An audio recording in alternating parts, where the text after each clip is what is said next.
シェナーということで、皆さんこんにちは。二人パパのみっつんとゆかです。はい、ということで今日はサムネにある通り、タイトルにもある通り、とても大切なお知らせがあってこのカメラを回しています。イエーイで結構真面目な話なんだけど本当に僕の人生の中でも、どちらかというと僕がメインの話にはなってしまうんですけれども、今日は本当に僕の人生の中でも一大事というか大きなイベントで、今このカメラの前でお話しするのもちょっとドキドキしているぐらいです。なんですが、多分サムネにも書くと思うんですけど、今日の動画のキーワードはですね、正直に恥ずかしがらないでということで話を進めていきたいと思います。皆さん何のこっちゃって思うかと思うんですけど、今の段階ではきちんとね最後まで動画を見ていただくとすぐ分かると思うので、最後までぜひ見ていただければと思います。それが何かって分かってもそっかって言って動画をそこで切らずに、ぜひこの中身がすごい、その後の中身がとても大切な話になりますので、ぜひ最後まで見ていただければと思います。じゃあ行きます。行きましょう。多分そろそろもうドラムロールが始まると思うんですけど、じゃんということで、私みっつん、この度12月10日に初めての翻訳本を出すことになりました。ありがとうございます。ということで、その本のタイトルがですね、リスペクト、男の子が知っておきたいセックスのすべてというタイトルで、12月10日に現代書館から出させていただきたいと思っております。こちらが原書になるんですけれども、原書もねリスペクトっていうふうに書いてあるんですけど、お気づきの方いるかと思うんですけど、ここがね英語の C じゃなくて K になってるんですね。それ知らなかった？知らなかったね。本当？そうこれ。いやでもスウェーデン語はそう思ってる。そうなんです。これ実は元はスウェーデンの本でですね、2010年に初めてスウェーデンで刊行されたインティシャペス・ペレスさんが書いたリスペクトという本になっています。もうこのサブタイトルもほとんど一緒なんです。男の子が知っておきたいセックスのすべてということで、この本の中でも書かれているのが10代の男の子向けに書きましたっていうことがあったので、日本版では男の子という言葉を使っています。もうこちら世界19カ国以上で翻訳されていて、もう本当にピンって、しかも今この編集者の人からメッセージが来ました。もう世界19カ国以上で翻訳されているとても評価の高い本となっています。もうすでにですね発売前にも予約ができますので、そちらねリンクの方は概要欄に貼っておきますので、ぜひ発売日前から予約をしていただけるとすごい嬉しいなと思っております。でもとても面白いトピックですね。みんなそのティーネイジャーの時、10代の時はいろんな質問はありますね。そうなんです。自分の体とかいい振りするようになったね、リカルドさん。いい前振りをしてくれるようになりました。そうなんです。ということで、この本の概要をねちょっと簡単に中身をちょっと説明しないとどんな本なのって話になってしまうので、本当に正直に恥ずかしがらないでっていう話もキーワードがずっと動画を通してありますので、きちんとお話ししていきたいと思います。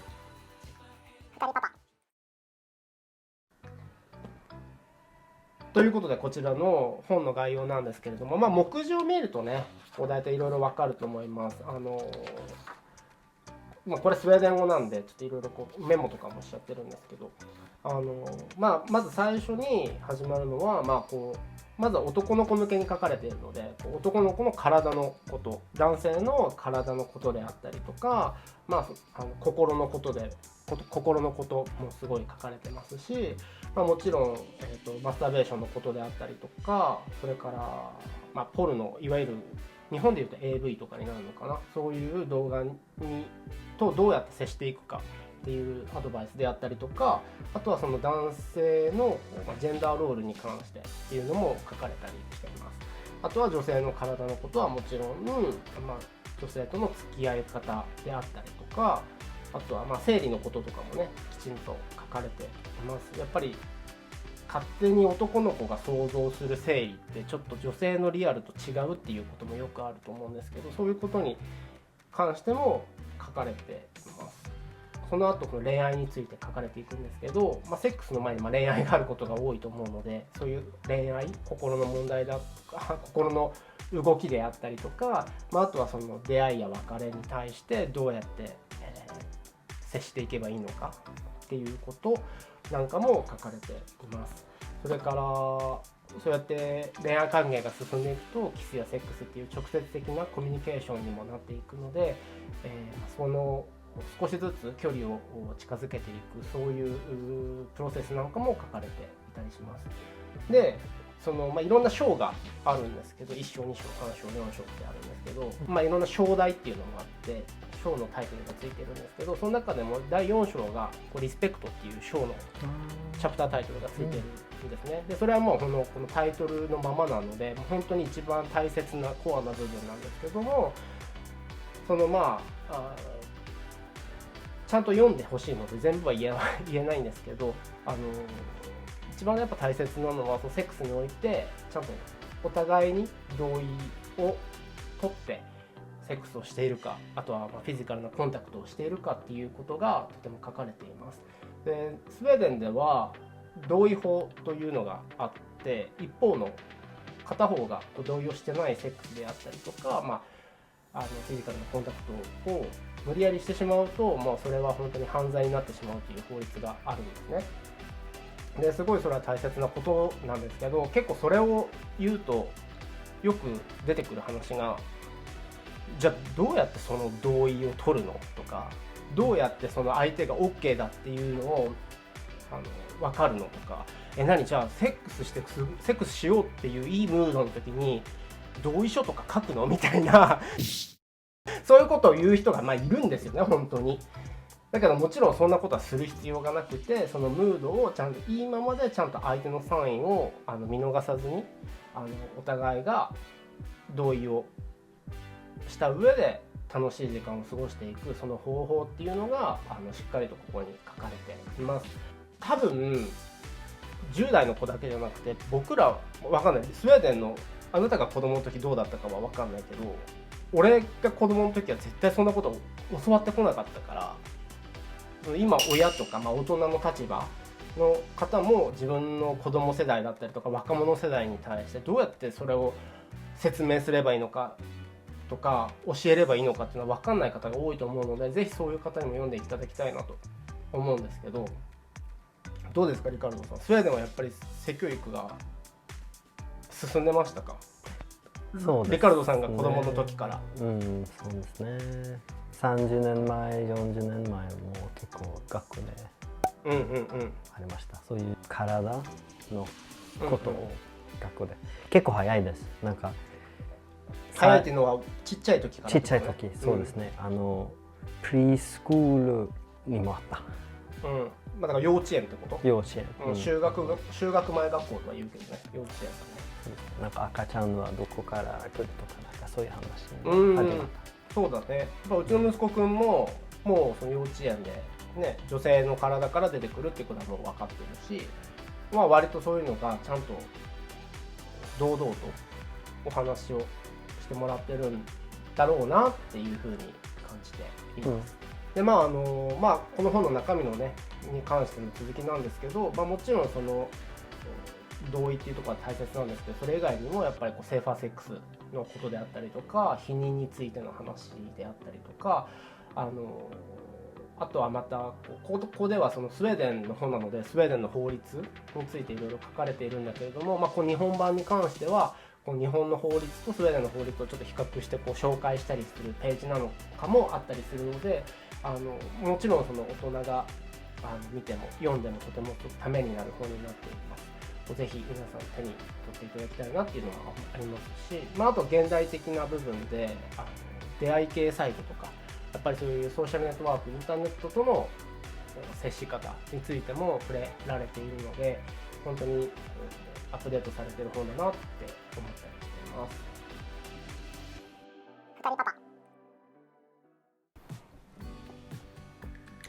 ミツパパ、この本、翻訳するオファーはどうやって来たの？この本ね、この本は前にほら本出したじゃん。二人パパソロガシの旅に出る、そうあれが2019年の夏に出させていただいて、重版もねさせていただいて、本当たくさんの方に読んでいただいてありがとうございます。そちらを出した出版社の編集者の方から、ちょっとお声掛けをいただいて、スウェーデンの本でこういう性教育の本があるんだけど、ちょっと翻訳をする企画があるんですけど、翻訳興味ありますかっていうふうに声をかけていただいて、ブログの中とか、あとはその本の中でも結構いろんな英語の文献とか、スウェーデン語もちょっと少しあったけど、そういうのを翻訳して紹介して書いていたっていうことがあったので、そういうところを見て、その文体とか含めて気に入っていただいたみたいで、ちょっと声をかけていただきました。でもね、面白いのがさ、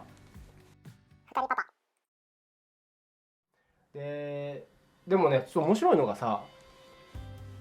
実は僕さ、レカパパ多分知ってると思うけど、ほらずっとお芝居やってたじゃん、東京にいる時で。そうですね、そうで、その時にちょうどね、リカと知り合った年の、もうリカと知り合う数ヶ月前だと思うんだけど、ちょうど僕ある芝居に出てたのね。でその芝居がもともと70年代のドイツで作られた芝居だったんだけど、そのお芝居がなんと青少年に向けて伝える性教育の芝居だったのね。舞台だったの、役者として。で僕当時28ぐらいだったと、27ぐらいだったのかなだと思うんだけど、オーディションを受けてちゃんとお金が出るからって言ってそのお芝居受かって出ることになったんだけど、編集者の方はね知らなかったのよ、そのバックグラウンド、そういうことをしてた人だって。だけど僕の中ではもうそういうことをした経験があったし、その青少年に向けての性教育っていうのはすごい大事だっていうのもあったから、もう結構2つ返事でやりますって言って引き受けた、そう感じです。ちょっと翻訳初めてだったのでドキドキしたこともあったんですけど、やっぱその経験があったからおじけづかずにというか、堂々と今回のオファーを引き受けさせていただいたという感じですね。で今その言った舞台っていうのが、演出家の方がドイツ人の方だったんですけど、ドイツ出身でずっと日本で活躍されてる演出家の方で、ペーター・ゲスナーという人なんだけど、会ったことあるよね。会ったことあるね。違う芝居見に行った時。そうで、彼がやっぱりすごい大切な話だからっていうことで、その芝居をやりたいって言って企画をしたものだったんだけれども、その稽古中にすっごいいつも言われてたことが、正直に、そして恥ずかしがらないでっていう言葉だったんだよね。やっぱりこういう性とか愛の話って、愛とか性の話ってやっぱ恥ずかしくなっちゃったりとかすると、うまく言えなかったりとか、ちょっと隠れるような感じになってしまうと思うんだよね。だけどやっぱ隠せば隠すほどさ、やっぱり隠すっていうのはちょっと悪いことしてるみたいな、ちょっと隠さなきゃいけないことみたいな、心理状態になると思うんだよね。だからやっぱり別に悪いことしてるわけじゃないんだから、もう脈々とね、もう何千年と人間が営んできた生活の一部なので、もうそれをちゃんと正直に堂々とお話しするっていうのがとても大切だよと。で、大人がそれを恥ずかしがってしまうと、聞いてる高校生とか中学生っていうのはもっと恥ずかしくなっちゃうし、あとは恥ずかしいものだと思ってしまう。だからそういう風にならないように、しっかりと正直に恥ずかしがらないでっていうことを何度も稽古中に言われてたんですね。でもすごいその経験が今回の翻訳にめちゃくちゃ生きていて、やっぱりその舞台で直接若者と対峙して若者に向かって話をしてたので、今回翻訳する時ももうその観客席がちょっと思い浮かぶぐらいな感じで、これだったらこうやって言った方がいいなとか、こういう形で翻訳した方がいいなとか、そういうのにめちゃくちゃ助けられた、その経験にめちゃくちゃ助けられながら翻訳を進めたっていう感じですね。なんかじゃなかったらこうどうやってここを翻訳していいかとかわからない部分が、言葉としてはさもちろん翻訳はできるんだけど、やっぱりそのただ直訳するわけにもねいかないので、こうその話の流れとかその著者の意向っていうのかな、そういうのをちゃんとこう汲み取った上で文章を構成していかなければならなかったので、すごいそれに関しては本当にその舞台の時の経験が生きたなって思ったりしてます。パパそうですねでも現在的なトピックですね。ネットフリックスでもそういう、そうだね、テレビドラマもネットフリックスのセックスエデュケーション、セックスエデュケーションって絶対見てください皆さん。これもうそのセックスエデュケーションをこうずっと今シーズン3までいってんのかな、でずっと見てるんだけど、もうここに書いてあることめちゃくちゃ書いてあるのよ。あれめちゃくちゃ演じられてるのよ。もう本当に感動するぐらい。もしかしてセックスエデュケーションはこれを読んでその後あれ作ったんじゃないかと思うぐらい。これだって2010年だもの。セックスエデュケーションの方が後だから。そうでも、その世界中でこういうトレンドがあるかもしれない。そうだね。ディスコース的。そうだね。ただの流行ではなくて、本当にこれをこう一つのきっかけとして、それがこうスタンダードになっていけばいいなって僕は思ってるんですけど、本当に今リカが言った通り、この世界的な流れとしてあるっていうのはすごいあって、これ本当に偶然なんですけど、この話告知できますよ、いろんな準備ができましたよってなって、いろいろ今ずっと準備をしてるところだったんですけど、この動画の公開日が11月25日、今日11月25日なんですけど、皆さん公開日がね、実は女性に対する暴力撤廃の国際デーになってるんですね。知らなかったでしょ？知らなかった。そう知らなくていい、知らない人の方が多い。僕もだからちょっとこの動画を撮る数日前に知ったばっかりだったんだけど、偶然その日だということで、でしかもこの、日本語版のリスペクト、男の子が知っておきたいセックスのすべてが発売されるのが12月10日なんですけど、12月10日って世界人権デーだったりするんだけど、その11月25日から12月10日までの16日間を、その女性に対する暴力をなくす16日間っていう風に題してなんかキャンペーンが今行われてるんですって。ですごいこの本にぴったりな、時期だったなと思って、本当に狙ったわけではなくて、いろいろこうスケジュールがあって、もう2年ぐらい前からこの話はあったんだけど、ずっとこう翻訳がなかなか進まないとかプロセスがねやっぱりいっぱいあるので、それをやってる中でたまたま12月にこう刊行するということになったのですが、それがちょうどこのキャンペーンの行われている時だということで、すごい偶然だなと思いながら、良かったなと思いながら今これをお話しさせていただいているところです。はい。ということで、今回本当に